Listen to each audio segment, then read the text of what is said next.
We are the music makers, and we are the dreamers of dreams.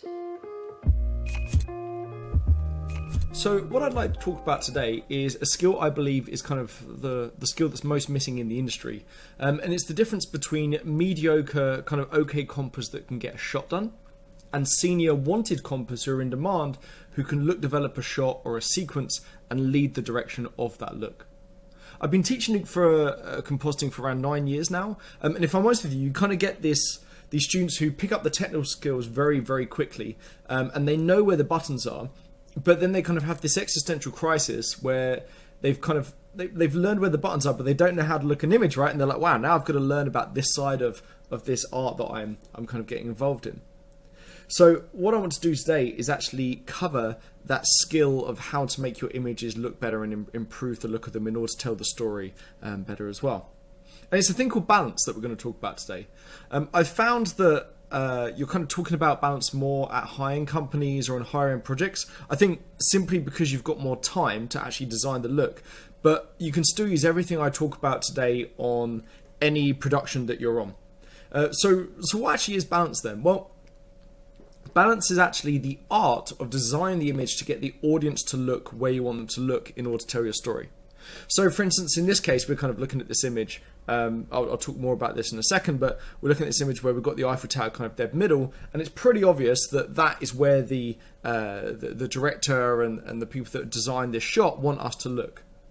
Well, it wouldn't make sense for there to be kind of like a big like spaceship up here or something way more exciting up here in the corner, right? Because we're going to instantly look there instead of the middle. So that's what we're going to talk about today, how to kind of like create the balance and get the audience to look where you actually want them to look. So let's start then. So I've got this shot from Hugo here, which I think demonstrates this pretty well. And what we're going to do, by the way, we're going to look at two shots that I think do this very well, and then we're going to look at one shot that I think doesn't do this so well. And I'm probably going to keep quiet about what company did it and the, and the project as well. But we'll start off with this one. Just a heads up, this is a visual effects breakdown. So at one point, there are going to be kind of green screen people flying around, but it's no problem at all. We can still get our point across. So I'm going to play through the shot, and we'll come back to it and see how they kind of designed this. Now, actually, one thing I'd like you to do while I play this through is ask yourself at various points while you're watching this shot, where are you looking in the image and how have they got you to look there? So, for instance, at this point, right, we're looking at the Eiffel Tower.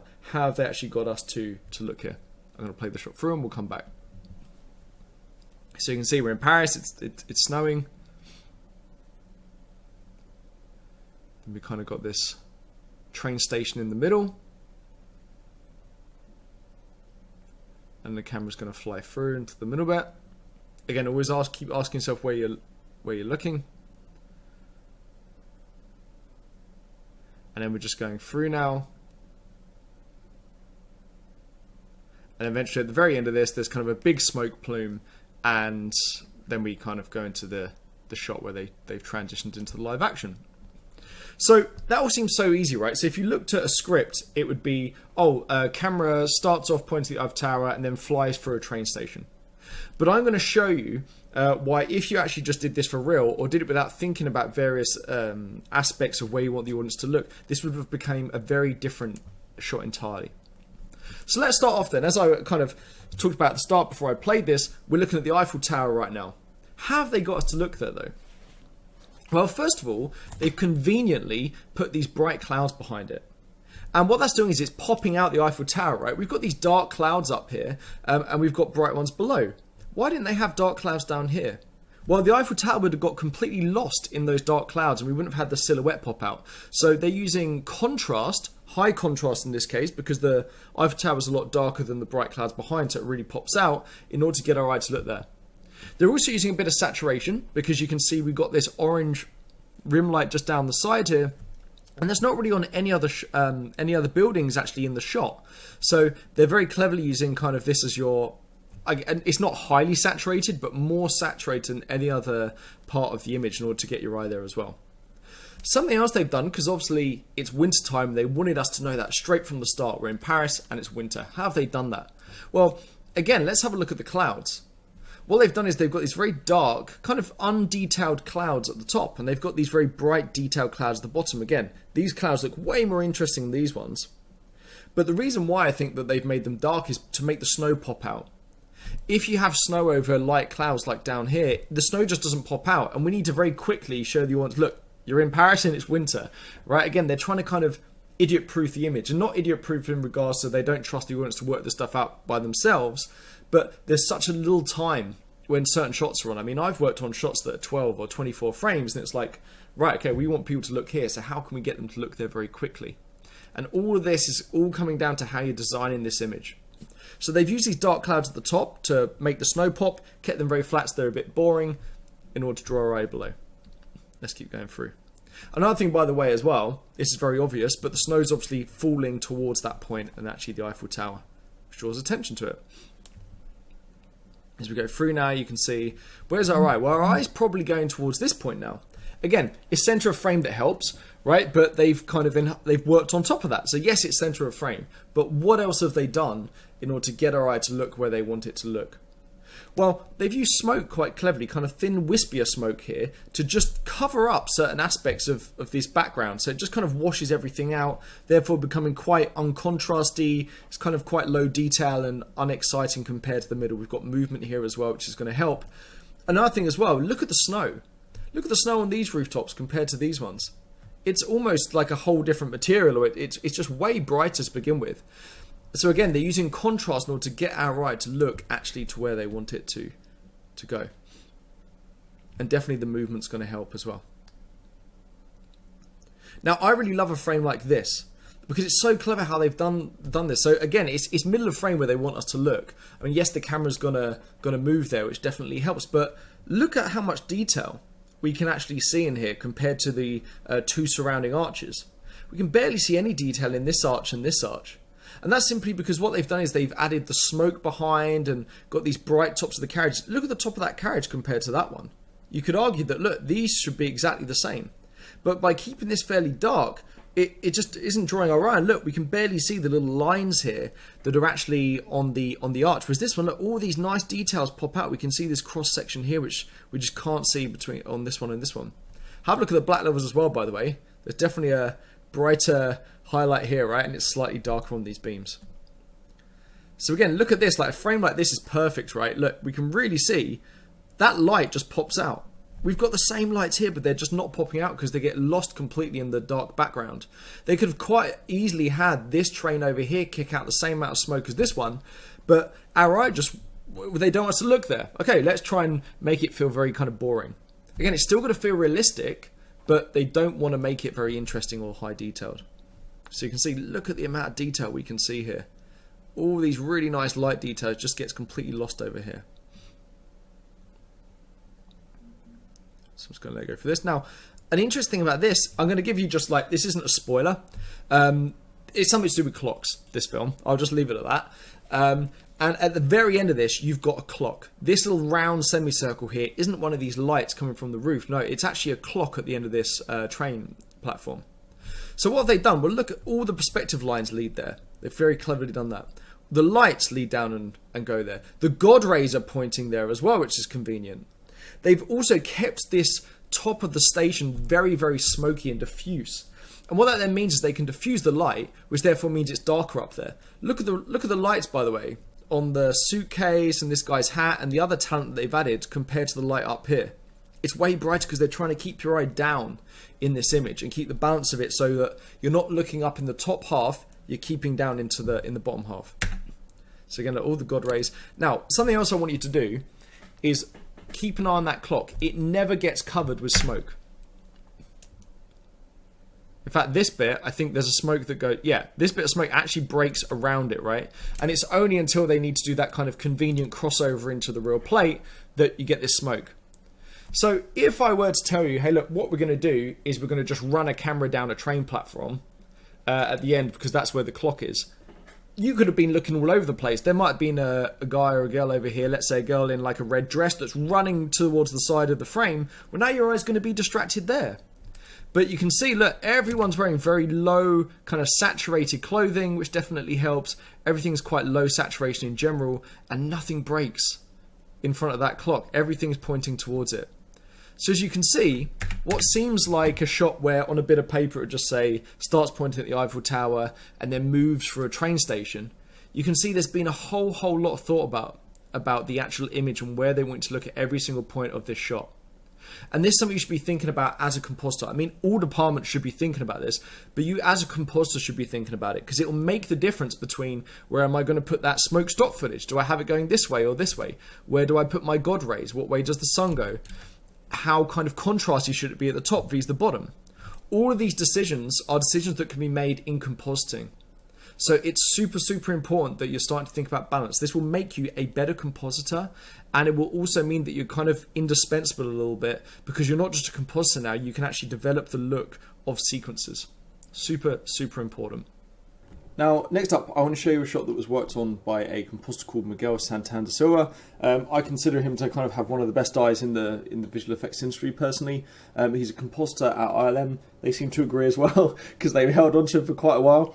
And this is a shot from Jurassic World 2. And obviously there was an effects team and modelers, etc., and lighters, texturers working on this. But I know that he had to do a bit of kind of working, comping to kind of like help sell the shot. So I just thought we should just go through kind of using what we've learned from that Hugo shot and what I've talked about in that shot, and look at how Miguel's using that in this shot as well, how the visual effects artist is using it in this one as well. So first up, let's just have a quick look from the shot. Again, this is from Jurassic World 2. It's quite an iconic shot from that film. Dinosaur kind of rears up and then it gets engulfed in the flames. So what are they doing, and how are they getting, again, how are the visual effects artists and Miguel, how is he in his comp making it so that we look where they want us to look? Well, if we have a look, let's start from the start. What I want you to do is keep an eye on the smoke down the bottom. So keep an eye on this bit of smoke in the foreground and this bit of smoke here.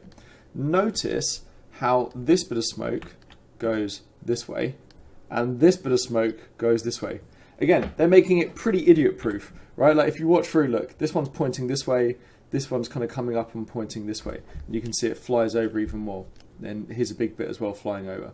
So again, what Miguel's doing, or I'd imagine this is Miguel adding this smoke in, he's covering up these areas. He doesn't want us to look here, and he's pointing our eye towards the middle by moving that smoke there. Something else he's doing as well, a little like that Hugo shot, look at the God rays. They're pointing directly again at exactly where he wants us to look in the shot. Something else as well, he's using high contrast, so you can see this is he's using colour as well. There's very little colour in the rest of the image, probably by design, and he's adding that into the middle bit here in order to draw our eye. And notice the contrast levels, how bright this is compared to the actual dinosaur. We've obviously got kind of quite high contrast here and here, but because it's saturated, basically it's got a lot of strong colour, it's really catching our eye and drawing our eye there. So you can see it's super clever, right? And it's using very similar techniques to what we saw on that Hugo shot. And notice as well, look, he doesn't really want you to look up here in these corner bits, so he's kind of keeping the clouds fairly dark and uninteresting in order to keep our eye in the middle of the frame.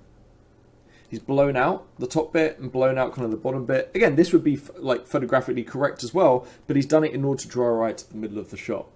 So I just thought that's another really useful shot to look at, because again, if on paper you wrote, well, look, a dinosaur kind of rears up, gets engulfed in flames, and there's smoke everywhere, that could look a whole lot different to what we're looking at now. So he's using the same techniques that we looked at Hugo in order to draw our eye to a different part of the image. Again, you can keep using these in your shots as well as you work on them. So now I want to show you a shot that I feel isn't so good. Now, I'm not going to tell you who works on it and what company works on it, etc. I don't know what artist works on it, but I do know the company in the show, but I'm not going to mention that. Because again, I know that company does kick out good stuff, and you don't know the situation they're in when making this shot. Maybe the client was a pain in the arse. Maybe the client wanted it to look like this. But this, for me, is a great example of a shot that doesn't work so well. And the reason why is, where's the focal point? Well, if we were going on the ideas we kind of have learned about so far, then maybe this Coca-Cola sign is the focal point, right? Because it's kind of the highest saturated, highest contrast area. And that's definitely what draws my eye. But that doesn't make any sense for this to be the focal point, right? Like, actually, it should probably be the kind of middle of shot here, or maybe this particular shot is about this hotel and they should have made these signs kind of flash or something and had some color here or something to draw our eye. But can you see how there's nothing really that really pings out and draws our eye? they're not using the smoke to kind of cover areas like this, for instance, is quite a saturated bright area, and it's high contrast compared to here. So I would have kind of like covered this in just thin wispy smoke just to knock it back a little bit in order to sit the shot back just a touch. Another thing to check as well is just, general tech checky stuff like white levels here compared to here, and then look at the window brightness, etc. It's not super consistent. If you look at the brightness up here compared to these windows, these are a bit blue, these are white for some reason. Look at the American flag. Can you see, look, there's no saturation in there. And again, that might be a decision in order to draw your eye somewhere, but it's not working in this shot. Look at how like desaturated this is compared to the Coca-Cola sign again. So it just feels a little bit all over the place, right? Like there's nowhere for our eye to really kind of focus on.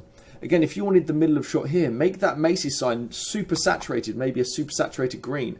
Have the star flash a little bit. Have lots of high moving cars down here or something in order to just get our eye looking there. Have lots of stuff going there and making it the most interesting part of the shot. And again, the problem is there's no really super interesting part of the shot here, so it's very hard for us to know where it is, and it's just kind of, the shot just becomes a bit of a nil shot, and like it doesn't really do anything. So this is a great example, and hopefully you can feel this as well, of kind of how to not design a shot. And well, there's basically no focal point and it hasn't been designed in the first place. So it's always worth having a look at this. Whenever there's a shot you don't particularly like and you don't think is that successful, ask yourself why. Sometimes it might be techie things like the white levels I was pointing out that aren't super consistent around the shot, but also in general, work out where they want you to look. Like if you want me to look here, how again do you get me to look here? Do you use high saturation? Do you use flashing lights, etc.? And this shot just fails on that front because the Coca-Cola sign is kind of the most highly saturated, interesting area, and that's probably not where they want us to look.